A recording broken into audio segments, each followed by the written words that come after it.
गोस्वामी जी महाराज पूर्व प्रसंग में वर्णन किए श्री रघुनाथ जी के भेजने पर श्री सुग्रीव पुनः जाकर के बाली से भिड़ गए और अनेक प्रकार से लड़ाई हुई। श्री रघुनाथ जी वृक्ष के ओट में खड़े होकर के उस युद्ध को देख रहे थे। सुग्रीव ने बहुत प्रकार से दाव पेच लगाया, परंतु भय मान करके हृदय से हार गए। तब श्री राम जी ने बाण को कान तक खींच करके बाली के हृदय में मार दिए। बहु छल बल सुग्रीव कर हिये हारा भय मानी मारा बाली राम तब हृदय माझ सरतानी।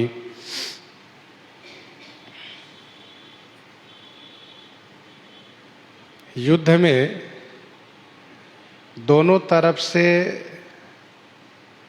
दाव पेच लगाया जाता है। छल बल, छल से बल का प्रयोग किया जाता है, अर्थात दोनों तरफ से मारने के उद्देश्य से प्रहार करते हैं।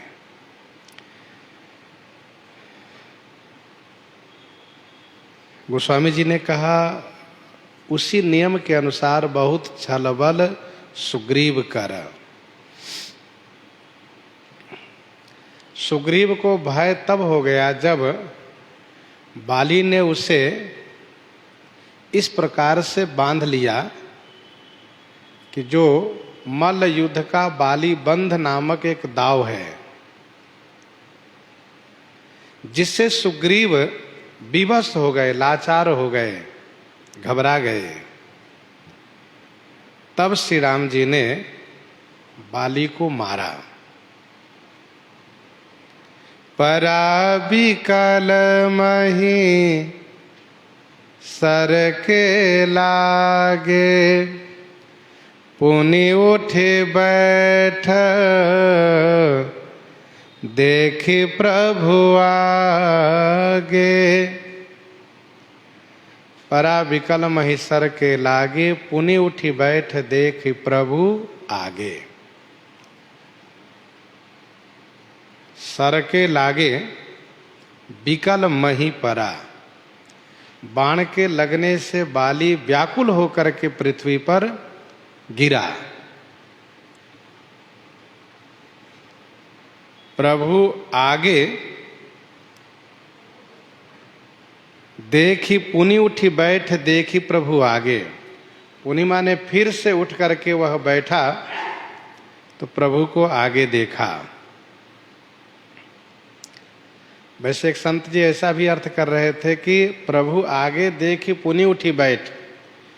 श्री राम जी को आगे देखा तो फिर उठ के बैठ गया, खड़े होने की साहस नहीं रहा, इसीलिए वह उठकर बैठ गया।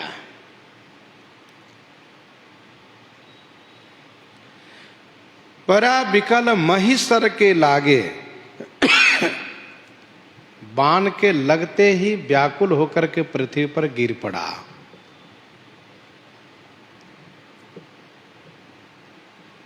अब नहीं उठ सकता बाली, खड़े नहीं हो सकता।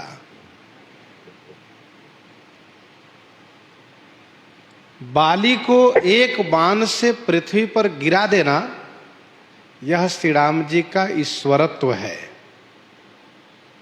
इस बात को अंगद जी ने भी कहा कि सोनर क्यों 10 कंध, बाली बध्यो जेहि एक सरा।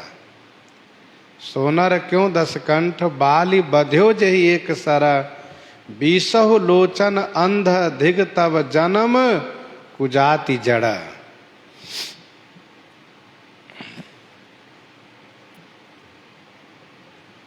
बाली का साहस है, बाली वीर है, और वीर पुरुष में साहस होता है। बाण लगने के बाद भी उठकर बैठ गया, मानो वह दिखाना चाहता है कि मैं अभी ठीक हूं, जबकि वह भीतर से टूटता जा रहा है, क्योंकि वह बाण उसकी शक्ति को शोषण कर रहा है और प्राण को हरण करने ही वाला है।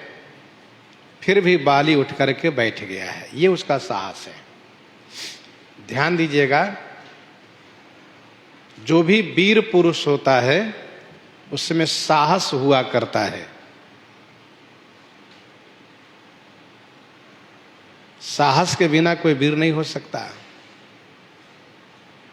साहस वह गुण है एक जिसको मनोबल कहते हैं, कि घायल होने के बाद भी वह लड़ने को तैयार हो।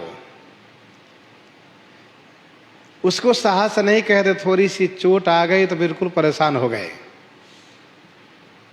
उसको साहस नहीं कहते। फिर उसको क्या कहते? उसको तो कायर कहते हैं। साहस, साहसी और कायरता में यही अंतर है, कायर और साहसी में। साहसी वह होता है कि चाहे कुछ भी हो, वो जब तक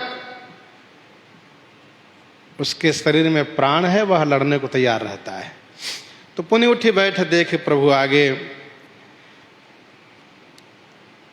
एकदम से बाण लगा और झटके से गिरा और फिर उठ के बैठ गया। श्री राम जी को आगे देखा,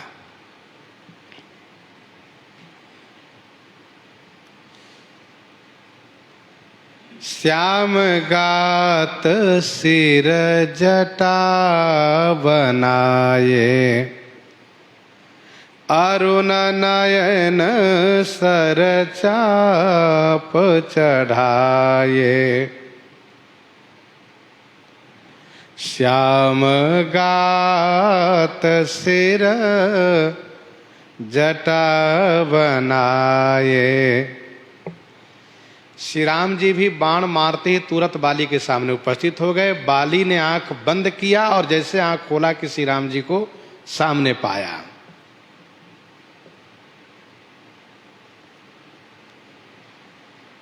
बाली इस बात को स्वीकार किया है कि श्री राम समदर्शी हैं, श्री राम भगवान हैं, श्री राम सर्वेश्वर हैं, इस बात को स्वीकार किया है। पहले श्री राम जी को दर्शन किया। श्री राम जी कैसे दिख रहे हैं? कहा श्याम गात सिर जटा बनाए। उनका श्याम शरीर है और सिर पर जटा के मुकुट बनाए हुए हैं, जटा को मुकुटाकार बांधे हुए हैं।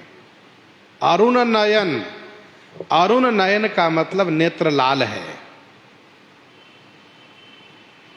सर चाप चढ़ाए,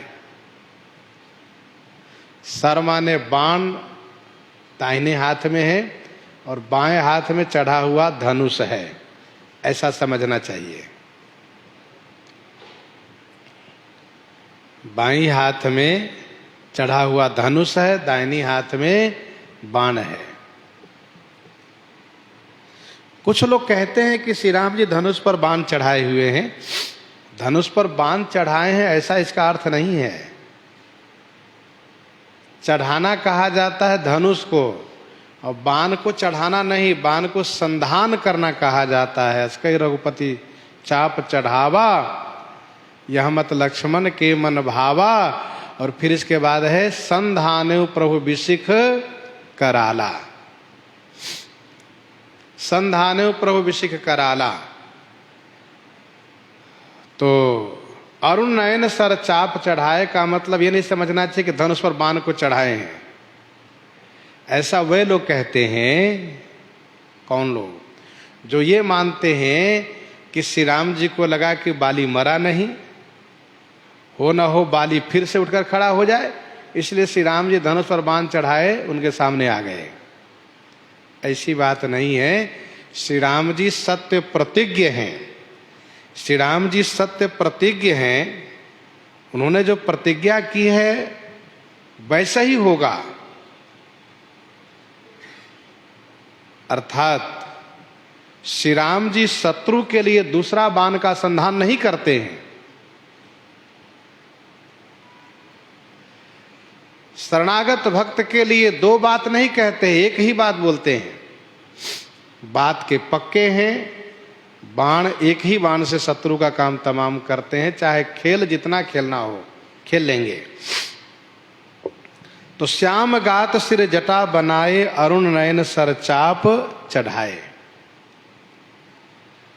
प्रश्न ये उठता है कि ये बाण है कौन सा? ये बाण कौन सा है? तो श्री रामचरित मानस जी के अनुसार, मानस कल्प की कथा के अनुसार, श्री राम जी का बाण काम करके वापस आ जाता है।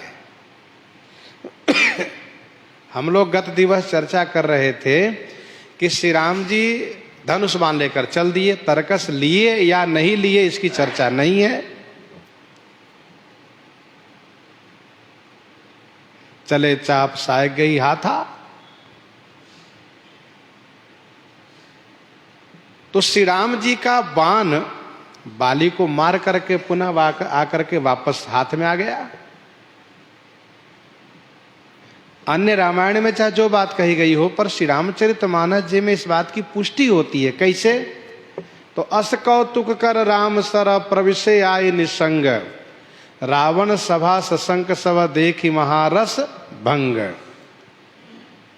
कंपन भूमि न मरुत विशेखा, अस्त्र शस्त्र कछु नयन न देखा। स्पष्ट लिखा है वहां पर।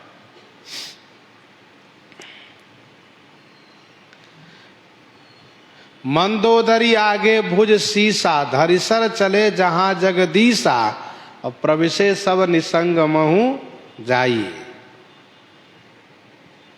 कल्प भेद से अन्य रामायण में भले ही यह बात कही गई है कि बाली ने श्री राम जी से कहा है कि मेरे हृदय में जो बाण लगा है उसको निकाल लीजिए आप, मुझे बहुत पीड़ित कर रहा है ये। परंतु मानस कल्प की कथा में आगे बाण की कोई चर्चा नहीं है। तो हम लोग यदि ऐसा समझे कि यह वही बाण है जो बाली को मार करके श्री राम जी के हाथ में आ गया है, तो इसका कोई आगे से खंडन भी नहीं किया जा रहा है। कोई आगे बाण की चर्चा नहीं है। तो श्याम गात सिर जटा बनाए, अरुण नयन सर चाप चढ़ाए। अरुण नयन इसलिए है, श्री राम जी का नेत्र इसलिए लाल है क्योंकि क्रोध किए हैं। मारने में क्रोध किया ही जाता है। अब कोई कहे कि नहीं अरुण कमलवत है, तो देखो भाई कमल कोमल होता है और मारने में कोमलता नहीं कठोरता की आवश्यकता पड़ती है। इसलिए गोस्वामी जी ने कहा अरुण नयन, नेत्र लाल है, अर्थात श्री राम जी कठोर हैं, कोमल नहीं है। तो अरुण नयन सर चाप चढ़ाए। हम लोग कल चर्चा कर रहे थे कि श्री राम जी बाली के शारीरिक बल को एक बाण से हरण कर लिए, क्योंकि उसे बल का बड़ा अभिमान था, लेकिन इसको अपनी बुद्धि का भी बड़ा अभिमान है। सोचा कि मैं जो पूछूंगा उसको श्री राम जी उत्तर नहीं देंगे,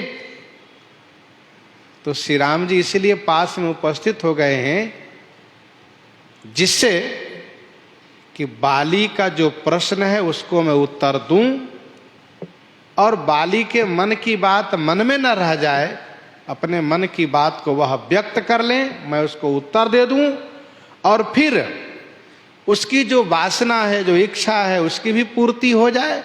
मैं पुनि होब सनाथ।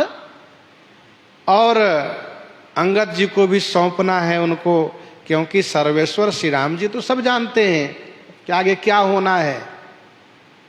बाली इंद्र का अंश है, इंद्र का पुत्र है, तो स्वाभाविक है उसमें सत्वगुण प्रधान है। लेकिन साथ साथ इस बात को भी याद रखना, स्मरण रखना चाहिए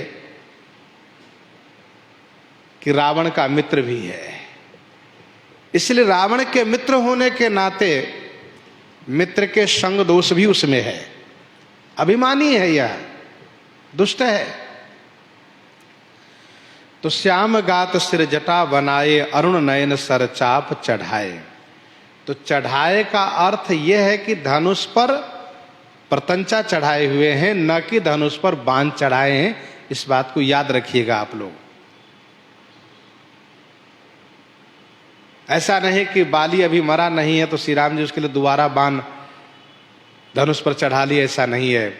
और हम लोग इस बात को भी मानस जी से समझते हैं कि श्री राम जी धनुष पर बाण को जब चढ़ा लेते हैं तो वह बाण बिना काम किए वापस नहीं आता है।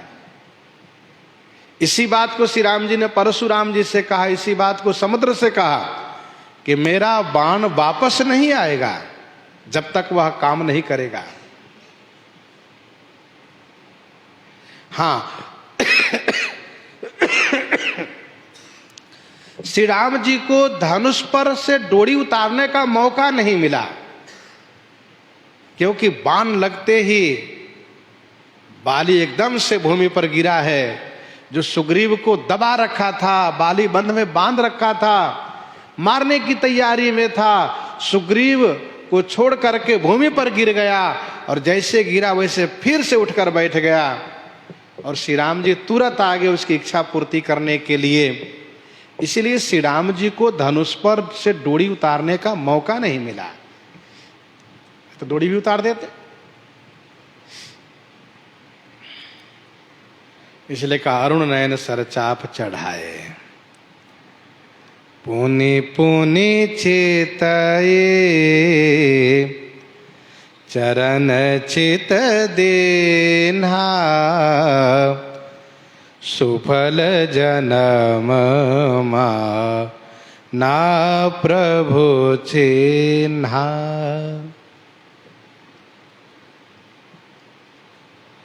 पुनि पुनि चिताए, बार बार देख करके श्री राम जी के चरण में अपना चित्त को लगा दिया बाली।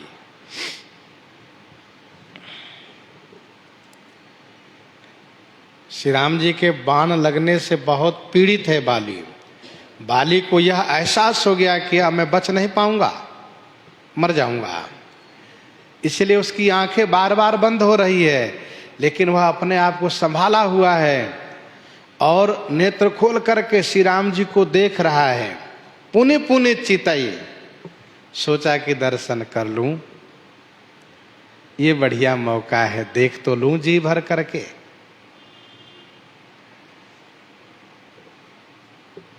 मैं तो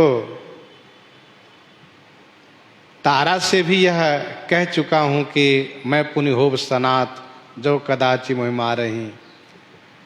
तो अपने नाथ को जी भर करके देख लूं। पुनि पुनि चितई, चितवहि सादर रूप अनूपा। श्री राम जी की अनुपम छवि है। भले ही गुस्से में श्री राम जी हैं, लेकिन उनकी छवि अनुपम है। श्री राम जी अभी बाली पर नरम नहीं हुए हैं, आगे चल करके नरम हो गए। अभी तो राम जी वैसे ही हैं, श्री राम जी गुस्से में ही है। बाली ने श्री राम जी के चरण में अपना चित्त लगा दिया। यह वह चरण है जिस चरण में मनीषी लोग, महात्मा लोग अपना चित्त लगाते हैं, मन लगाते हैं। इसी चरण में चित्त लगने से जीवन की सार्थकता होती है। राम चरण बारिज जब देखो, तब निज जन्म सुफल करी लेखो। प्रभु को पहचान करके बाली ने अपने जन्म को सुफल समझा, मेरा जन्म सार्थक हो गया।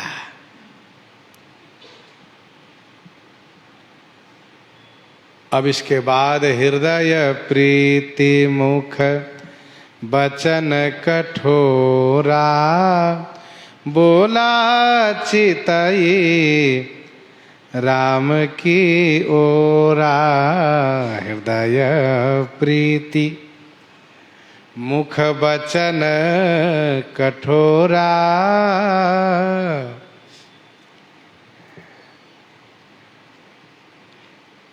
हृदय में प्रीति है, मुख पर कठोर वचन है। ये प्रेम में ऐसा है, हृदय में प्रीति है पर मुख पर कठोर वचन है। कुछ पूछना चाहता है बाली, श्री राम की ओरा चितई बोला। श्री राम जी की ओर देखते हुए बाली ने पूछा, बोला। आप कहेंगे हृदय में प्रीति फिर वचन कठोर, इसको कहते हैं प्रेम प्रणय। प्रेम प्रणय कहते हैं। हृदय में तो प्रीति है पर मुख पर कठोर वचन है। प्रीति का परिचय पहले ही दे दिया है गोस्वामी जी ने। पुनि पुनि चितई चरण चित दीन्हा, सुफल जन्म माना प्रभु चिन्हा। ये तो मेरे स्वामी हैं, मेरे नाथ हैं। लेकिन बाली के अंदर बुद्धि का अभिमान है, इसीलिए वह मुख से कठोर वचन बोला। धर्म हेतु अवतर हो गोसाई, मारे हो मोही व्याध की नाई। धर्म हेतु गोसाई, गो माने पृथ्वी के स्वामी। सुना है कि आप धर्म हेतु अवतरे हो, धर्म की रक्षा के लिए अवतार लिए हैं, परंतु आपने तो मुझे व्याध की तरह मारा। मारे हो मोहि व्याध की नाई, मोहि व्याध की तरह मारा। अब आप ये बताइए हमसे कि आपके इस कर्म से पृथ्वी कैसे सनात होगी। आपने पृथ्वी का क्या उपकार किया। आप गोसाई हैं, पृथ्वी के स्वामी हैं, कौन सा धर्म आप किए हैं। आपका अवतरण धर्म की रक्षा के लिए हुआ है। धर्म हेतु अवतर हो गोसाई। जब जब होई धर्म कई हानि, बाढ़ई असुर अधम अभिमानी। करही अनीति जाई नहीं बरनी, सीधही विप्रधेनु सुर धरनी। तब तब प्रभु धरि विविध शरीरा, हरहि कृपा निधि सज्जन पीरा।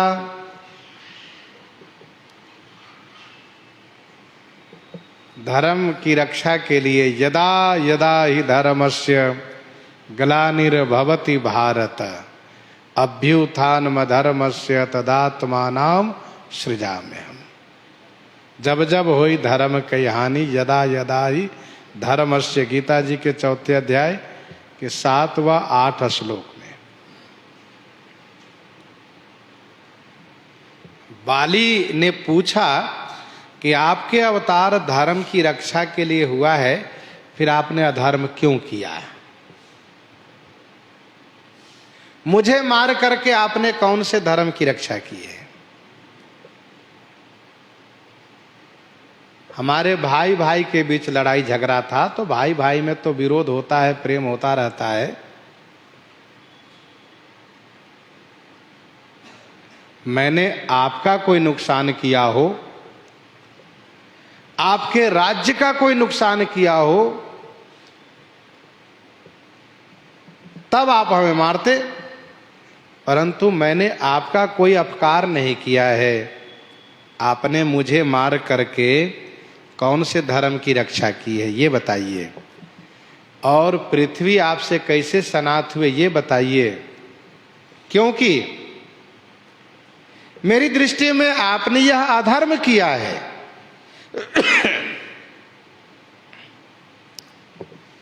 आपने अधर्म किया है, आपको कलंक लगाइए, क्योंकि आपने मुझे बधिक की तरह मारा है। मारे हूं मोहि व्याध की नाई, मैं बैरी सुग्रीव पियारा, अवगुण कवन नाथ मोहि मारा। मैं बैरी सुग्रीव पियारा, मैं आपका दुश्मन हो गया, बैरी हो गया। सुग्रीव आपका प्यारा हो गया। मैंने आपका क्या अपकार किया, क्या नुकसान किया जो मैं आपका बैरी बन गया? सुग्रीव ने आपका क्या उपकार किया कि वह आपको प्रिय बन गया? हे नाथ, कवन अवगुण मोहि मारा। हे नाथ, मुझ में आपने कौन सा दोष देखा जो आपने मुझे मार दिया?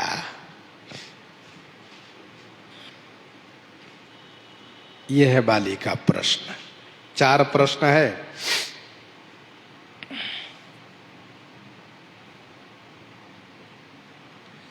धर्म हेतु अवतरेहु गोसाई।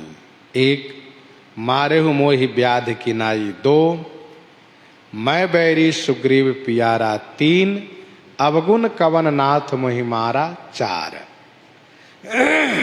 उत्तर दीजिए। अच्छा, स्वाभाविक है कि बाली के हृदय में प्रेम है, वचन में कठोरता है, तो जरूर ये कहा, आहा आइए आइए, धर्म के रक्षक, पृथ्वी के प्रतिपालक, आपने तो मुझे मार दिया। आपने विचार किया कि इस कार्य से आपकी बदनामी होगी, इस प्रकार से कहा।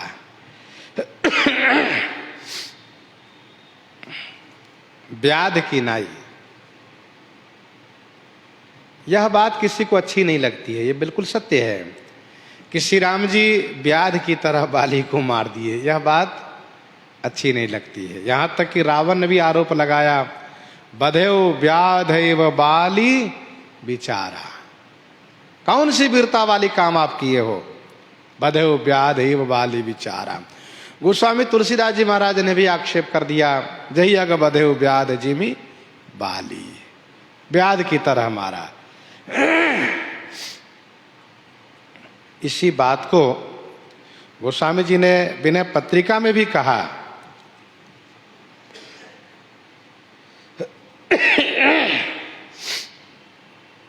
193 पद में, का सेवा सुग्रीव की, का सेवा सुग्रीव की, का प्रीति रीति निर्वाह।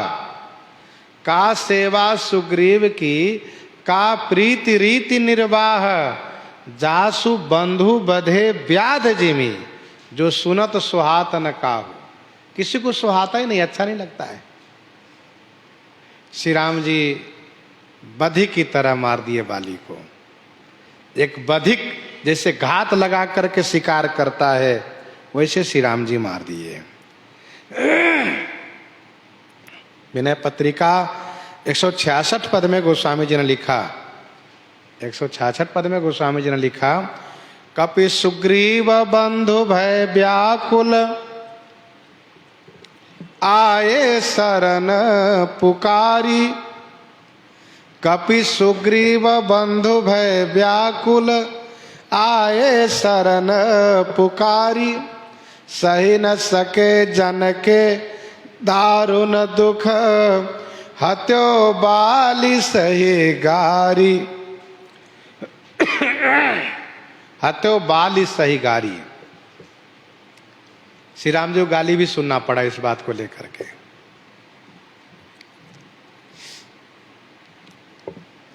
वस्तुतः भक्त लोग ये भक्त लोग यह दिखाते हैं, यह कहते हैं कि श्री राम जी शरणागत वत्सल हैं, अपने शरणागत भक्त के लिए सब कुछ सह लेते हैं, अपजस भी, गाली भी, बदनामी भी सह लेते हैं। ये भक्त लोग कहते हैं। सही न सके जन के दारुण दुख, हत्यो बाली सही गारी।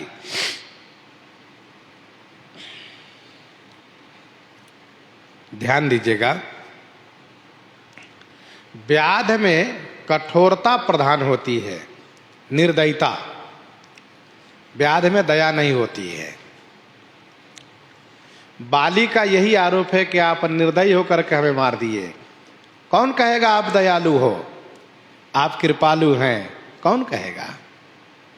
आप निर्दयी हैं, यही कहेंगे लोग आपको।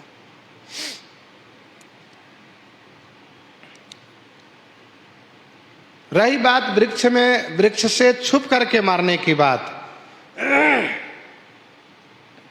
तो श्री राम जी वृक्ष के ओट में, वृक्ष में छुप करके तमाशा देख रहे थे, ना कि वृक्ष में छुप करके मारे हैं।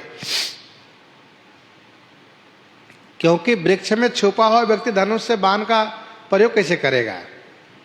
धनुष पर बाण तो तभी चलाया जा सकता है जब सामने होकर के। हाँ, इतना जरूर है कि बाली देख नहीं पाया। कब? जब श्री राम जी ने बाण मारा है, और श्री राम जी बाण मार करके तुरंत बाली के पास पहुंच भी गए हैं। जब वो देखा तब श्री राम जी सामने खड़े थे।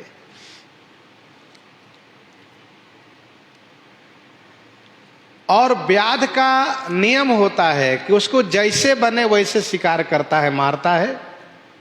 वो चाहे वृक्ष के आड़ से मारे, चाहे किसी और के आड़ से मारे,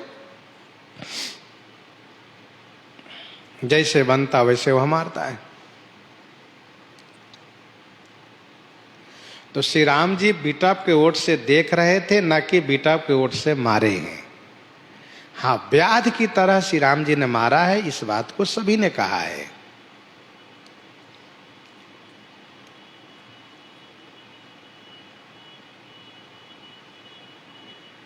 पापी को दंड देना था, न कि पापी से युद्ध करना था। श्री राम जी बाली से युद्ध नहीं करने गए थे, बाली को दंडित करने गए थे। यदि बाली से युद्ध करने के लिए श्री राम जी जाते तो संभव था कि बाली अपने सैनिक को बुलाता और उसमें तमाम बड़े बड़े सुभट लोग मारे जाते।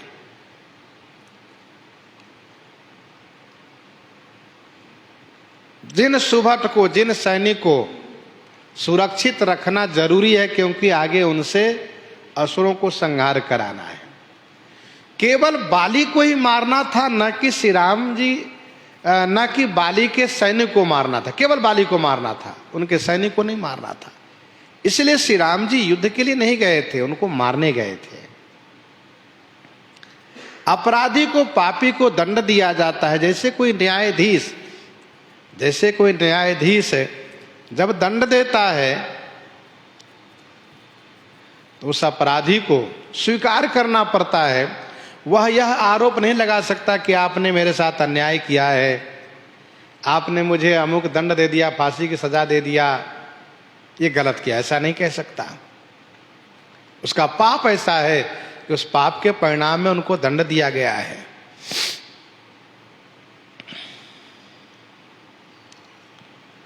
तो श्री राम जी उनको दंड दिए हैं, न कि उनसे युद्ध किए हैं।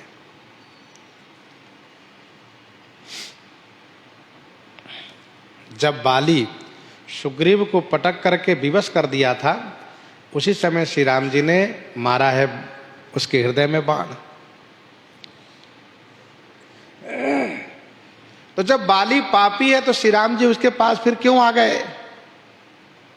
बाली जब पापी है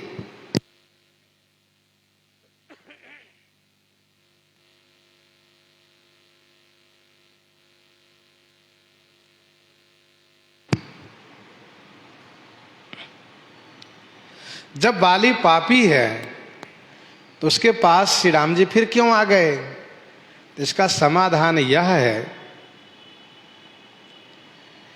कि बाली को श्री राम जी ने अपने बाण रूपी तीर्थ में स्नान करा करके शुद्ध कर दिए, तब आएंगे। रघुवीर सर तीरथ शरीर नित्यागी गति पहिं सही।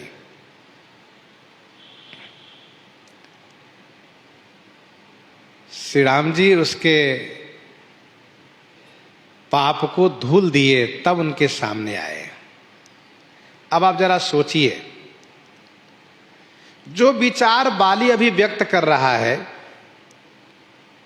और जिस तरह से श्री राम जी को देखा है, उस परिस्थिति में यदि श्री राम जी को पहले बाली देखता तो शरण भी तो हो सकता था। तो श्री राम जी का प्रण कैसे पूरा होगा?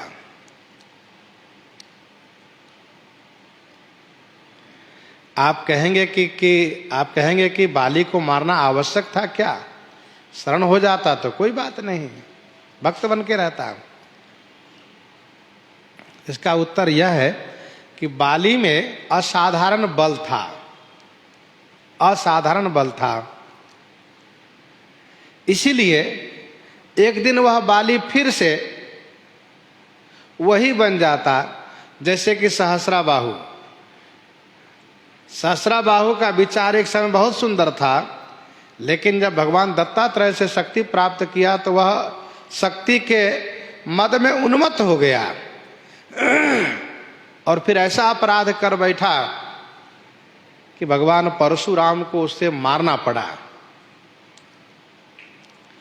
तो बाली में असाधारण बल था और ये बाली एक न एक दिन फिर से वह कर्म करता जिससे कि एक बार फिर से भगवान को अवतार लेना पड़ता। पहली बात तो इसका मित्र रावण था, रावण से इसकी मित्रता थी, पहली बात यह है। दूसरी बात यह है कि इसमें जो असाधारण बल था तो उस बल का दुरुपयोग एक न एक दिन करता जरूर हुआ है। और श्री राम जी का एक नियम है, जब जब होई धर्म कई हानि, कैसे? तो बाढ़ई अधम असुर अभिमानी। अधम, असुर और अभिमानी। अभिमानी भी असुरे में ही है। बाढ़ई असुर अधम अभिमानी। तो अभिमानी, यदि कोई अभिमानी है तो वह असुर ही है। तो बाली अभिमानी था, इसलिए बाली को मारना आवश्यक था। वैसे संत लोग इस पर कई तरह से विचार किए कि बाली रावण का मित्र था, समुद्र के इस पार में बाली है, उस पार में रावण है। श्री राम जी बड़े नीतिवान हैं। स्वाभाविक है कि जो राजा नीतिवान होता है वह किसी दूसरे देश में यदि उसको हमला करना हो तो उसके पड़ोसी देश से संधि करता है, उसको मित्र बनाता है, क्योंकि रास्ता उसी देश से है। तो जाना उसी रास्ते से था।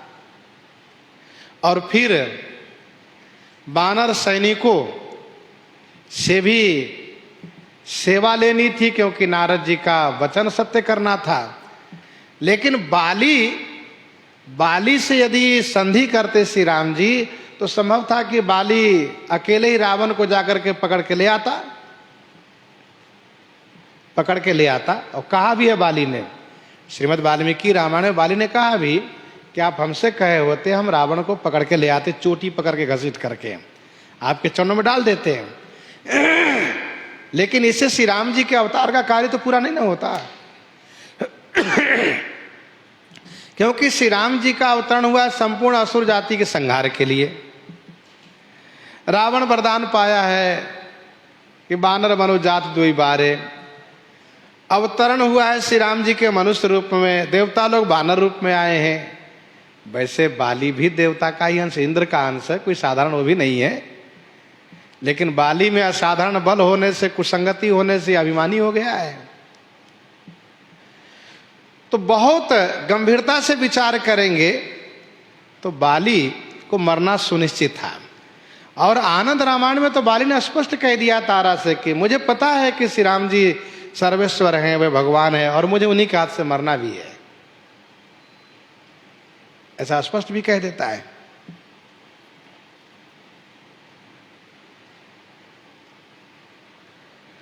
तो श्री राम जी बाली के सामने खड़े हो गए। कब? जब बाण रूपी तीर्थ में नहवा दिए तब।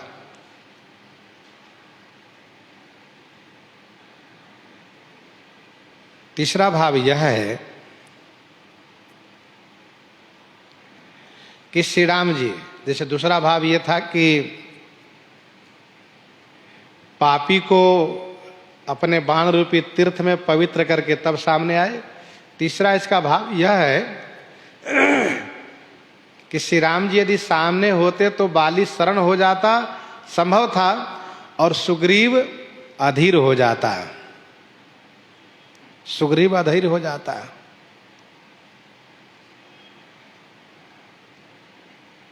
बाकी चर्चा हम लोग कर ही चुके हैं अभी। बाली शरण हो सकता था, सुग्रीव अधीर हो सकते थे, श्री राम जी का प्रण छूट सकता था।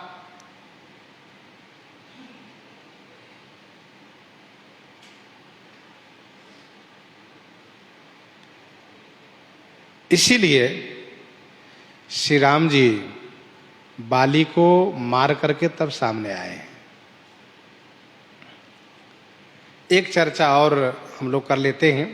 कुछ लोग कहते हैं कि श्री राम जी बाली के सन्मुख इसलिए नहीं हुए क्योंकि बाली को एक माला मिली थी, और माला का ऐसा महत्व था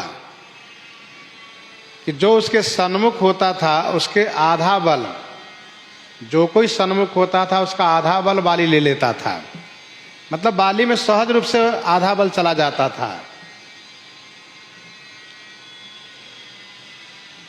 इसलिए श्री राम जी सामने नहीं हुए। तो ध्यान दीजिए, माला के संदर्भ में अलग अलग रामायण में अलग अलग बातें कही गई है। वाल्मीकि आदि रामायण में तो यह है कि उस माला के प्रभाव से ही बाली में तेज और प्राण बचा हुआ है। मरने के पूर्व बाली माला स्वयं देता है, ऐसी कथा है। लेकिन माला की चर्चा आई तो इस संदर्भ में आनंद रामायण की कथा हम लोगों को सुननी चाहिए, समझनी चाहिए। आनंद रामायण सार कांड में ऐसा वर्णन है, आनंद रामायण सार कांड में वर्णन है कि बाली के पास माला थी। वह माला जो भगवान शिव से कश्यप जी ने, कश्यप जी से इंद्र ने प्राप्त किया था, और इंद्र से बाली ने प्राप्त किया था। भगवान शिव से श्री कश्यप जी ने, कश्यप जी से देवराज इंद्र ने, और इंद्र से बाली ने प्राप्त किया था। वो माला थी इनके पास। ये बिल्कुल सही बात है। आनंद रामायण सार कांड में कथा वर्णित है। वहां यह भी बात कही गई है कि जब श्री राम जी ने सप्तताल का उद्धार किया, मतलब सप्तताल को एक बाण से गिराया, तो जिस सर्प के ऊपर यह सप्तताल जमा हुआ था, उस सर्प ने श्री राम जी को प्रणाम वंदन किया और पूछा कि प्रभु मेरे लिए कोई सेवा बताइए, मैं क्या सेवा कर सकता हूं। तो भगवान श्री राम ने कहा तुम एक काम करो, बाली से उस माला को जाकर के ले आओ। तो वह सर्प गया है और उस माला को उठा लाया है। श्री राम जी ने ऐसा इसलिए सर्प से सेवा लिए क्योंकि सुग्रीव ने कहा कि प्रभु यद्यपि आप बाली को मार देंगे, इसमें कोई संदेह नहीं है, जब सप्तताल को गिरा दिए तो बाली क्या है आपके सामने, फिर भी यदि आप वह माला मंगा लेते हैं तो ज्यादा अच्छा होगा। तब श्री राम जी ने उस माला को मंगवा करके, और वह माला जिनका था, किनका, इंद्र का था, वह माला श्री राम जी ने इंद्र के पास माला भेजवा दिए। तो सप्तताल गिराने के बाद उस सर्प ने जो सेवा मांगी, तो श्री राम जी ने सर्प को सुग्रीव के कहने पर कहा, उसने उस माला को ला करके और इंद्र के पास पहुंचा दिया है। दूसरा इसका समाधान एक ये भी है कि श्री राम जी बल के सागर हैं, बल के सागर हैं, और सागर के नाप नहीं किए जा सकते। सागर में से आधा पानी नहीं लिया जा सकता है, आधा पानी गागर में से लिया जा सकता है, तालाब में से लिया जा सकता है, नदी का आधा पानी ले लो ये चलेगा, लेकिन सागर का आधा पानी कोई नहीं ले सकता है। सागर असीम है, जल के अधिष्ठाता है वह। तो श्री राम जी बल के अधिष्ठाता है, श्री राम जी के बल इतना असीम है कि उनमें से कोई आधा क्या लेगा। भाई जो ससीम हो उसमें से आधा लिया जा सकता है, असीम में से आधा कैसे लिया जा सकता है।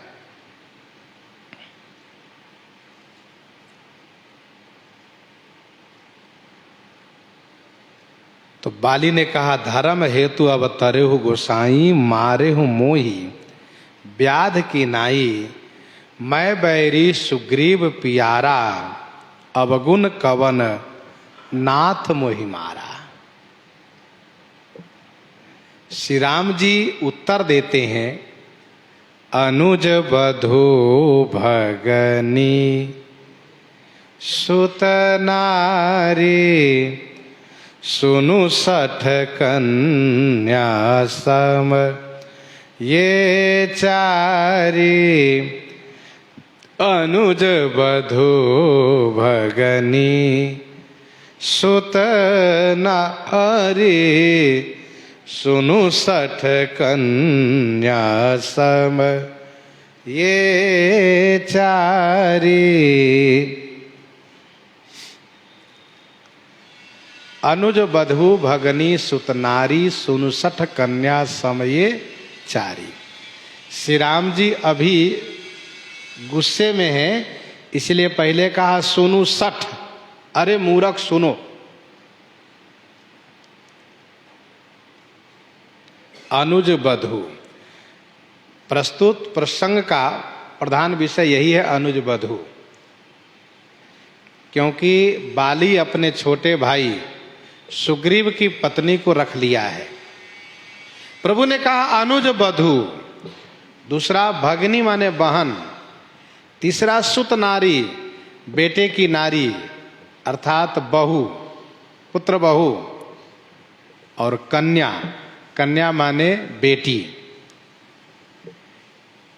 ये चारी सम, ये चारों सम है, एक जैसे हैं। सठ सुनु अनुज बधू भगनी सुत नारी कन्या, ये चारी सम, ये चारों एक बराबर हैं। यदि अर्थ करिएगा कि ये सुनु सठ कन्या सम ये चारी, कन्या के समान चारों है, तो फिर चौथा फिर कहाँ से लाएंगे। इसीलिए चौथे में कन्या का नाम गिनाया गया है यहाँ पर। अनुज बधू 1, भगनी 2, सुत नारी 3, कन्या 4, ये चारों सम माने बराबर एक जैसे हैं। इनके प्रति कुदृष्टि देखने वाला दंड के भागी होता है, उसे दंड दिया जाना चाहिए। दंड देने वाले को पुण्य होता है, दंड देना चाहिए। तो अनुज बधू भगनी सुत नारी, सुनु सठ कन्या समये चारी। दोहावली 157 और 58 में, दोहावली 157 और 58 में गोस्वामी जी ने लिखा, बंधु बधूरत कही कियो, बंधु बधूरत कही कियो, बचन निरुत्तर बाली। बंधु बधूरत कही कियो, बचन निरुत्तर बाली। बाली को निरुत्तर कर दिए। इन्हीं कुदृष्टि बिलोकय जोई, इन्हीं कुदृष्टि बिलोकय जोई, ताहि बधे कछु पापन होई, ताहि बधे कछु पाप न होई। इना ही कुदृष्टि बिलोकई जोई। इन चारों के प्रति जो कुदृष्टि भाव से देखते हैं, तीना ही बधे कछु पाप न होई। उसको वध कर देने पर कोई पाप नहीं लगता। श्री राम जी कहते हैं कि तुम अपराधी थे। अपराधी से युद्ध नहीं किया जाता, अपराधी को दंड दिया जाता है।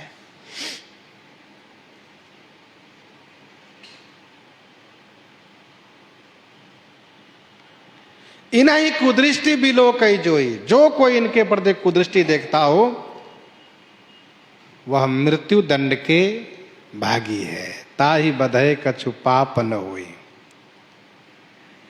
अब श्री राम जी कहते हैं, मूढ़ तो ये अतिशय अभिमाना, नारी सिखावन करसि न काना। मूढ़ तो ये अतिशय अभिमाना, नारी सिखावन करसि न काना। श्री राम जी देख रहे हैं कि इसके हृदय में प्रीति है, मुख पर कठोर वचन है, तो श्री राम जी भी कहते तू बड़ा धूर्त है।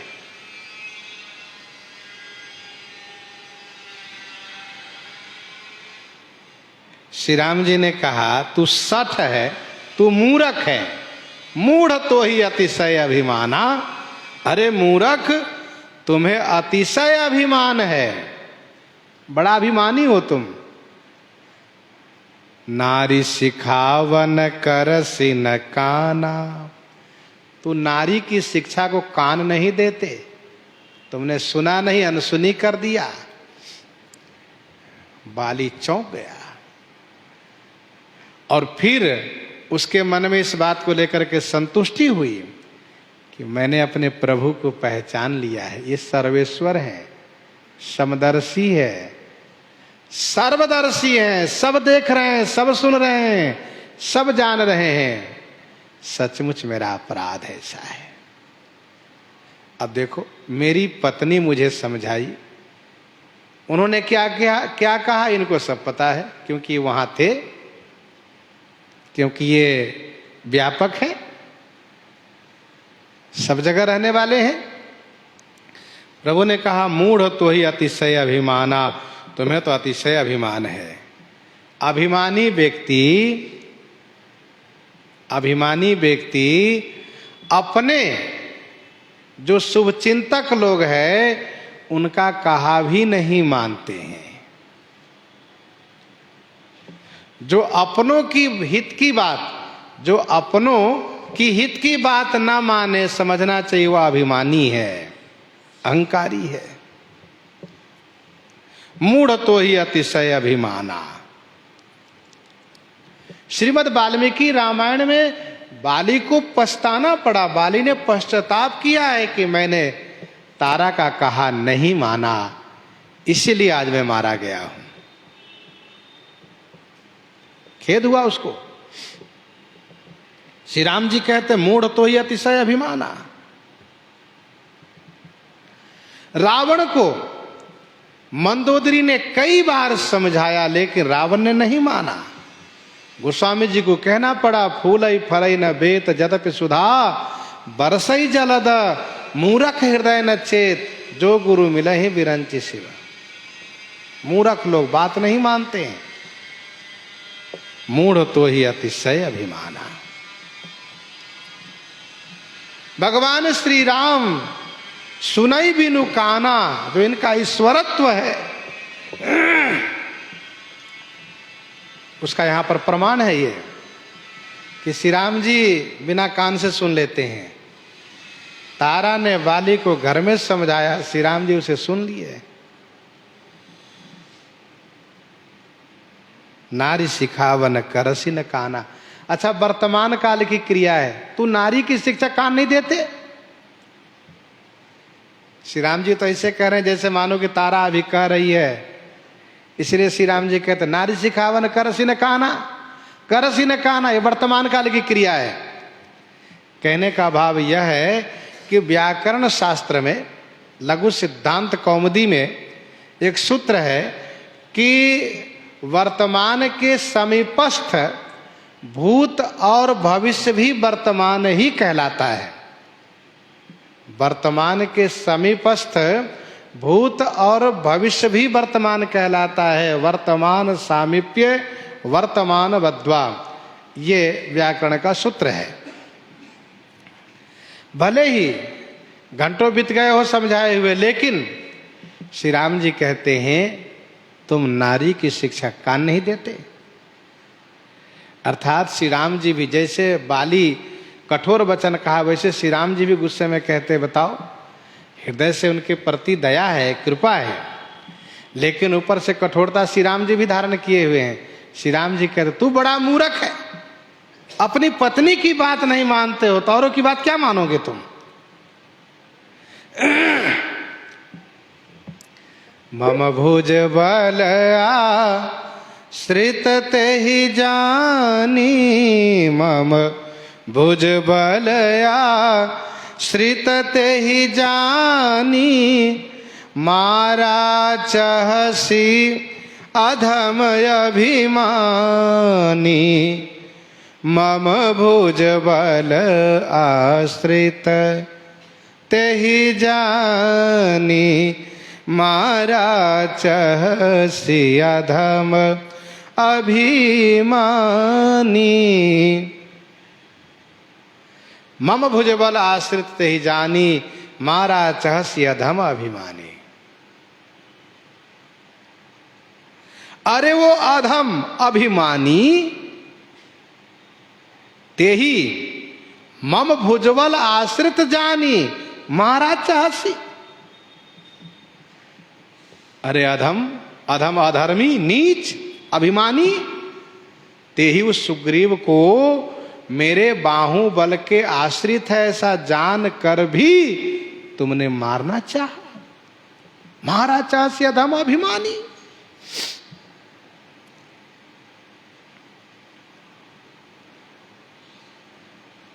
तारा ने कहा था सुनु पति जिन्हें ही मिले उस सुग्रीवा, ते दो बंधु तेज बल सेवा। तुम्हारी पत्नी ने कहा था ना कि सुग्रीव श्री राम जी के आश्रित है, फिर भी तुमने इसे तृण समझ करके, तुच्छ समझ करके मारने के लिए चल दिया। और चल ही नहीं दिया बल्कि तुमने मारा भी। सुग्रीव को मार करके व्याकुल कर दिया। और दोबारा जब सुग्रीव तुम्हारे पास आया माला पहन करके, तब भी तुमने उसको मारने के लिए बिल्कुल इस तरह से अपने बस में कर लिया। यदि कुछ पल यदि और बीतता तो तुम सुग्रीव को मार देते, यह जानते हुए। अच्छा, कुछ रामायण में ऐसा वर्णन है कि बाली कह भी रहा था, कहाँ है तुम्हारे सहायक, बुलाओ, देखो कौन है तुम्हारे प्राण बचाने वाले। श्री राम जी कहते मारा चहसी अधम अभिमानी। माना कि बाली ने जैसे कहा, कहाँ गए तुम्हारे सहायक, अब तुमको मार डालूंगा आज। बस झट से उसके हृदय में बाण लगा, फट से उलट गया हुआ। श्री राम जी कहते मम भुजबल आश्रित ही जानी, मारा चहसी अधम अभिमानी। अरे अधर्मी, अभिमानी।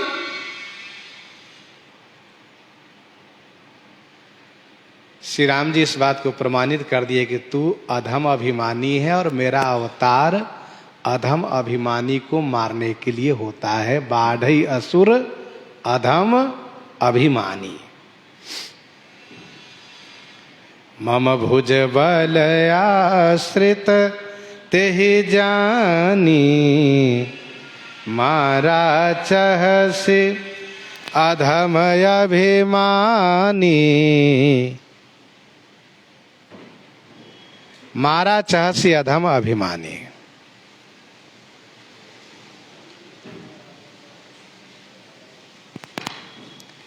मम भुजबल आश्रित ही जानी, मारा चहसी अधम अभिमानी। श्री राम जी बाली के सभी प्रश्नों का उत्तर दिए। बाली के सभी प्रश्नों का उत्तर दिए।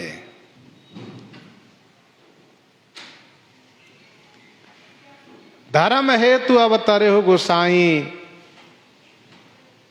यह जो प्रश्न था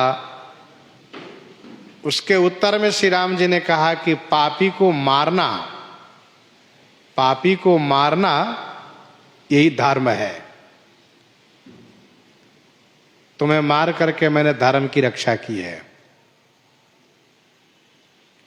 दूसरा जो प्रश्न था, मारे हो मोहि व्याध की नाई, श्री राम जी ने कहा तू अपराधी है, तू मेरा शत्रु नहीं है कि मैं तुमसे सामने युद्ध करके मारूं, मैंने तुम्हें दंडित किया है। तीसरा प्रश्न, मैं बैरी सुग्रीव पियारा, मैं बैरी सुग्रीव पियारा। श्री राम जी ने कहा सुग्रीव मेरे शरण में आकर के मेरा भक्त बन चुका है, और तुम यह जानकर कि श्री राम के आश्रित है सुग्रीव, फिर भी तुमने मारना चाहा, इसलिए तू मेरा बैरी बन गया।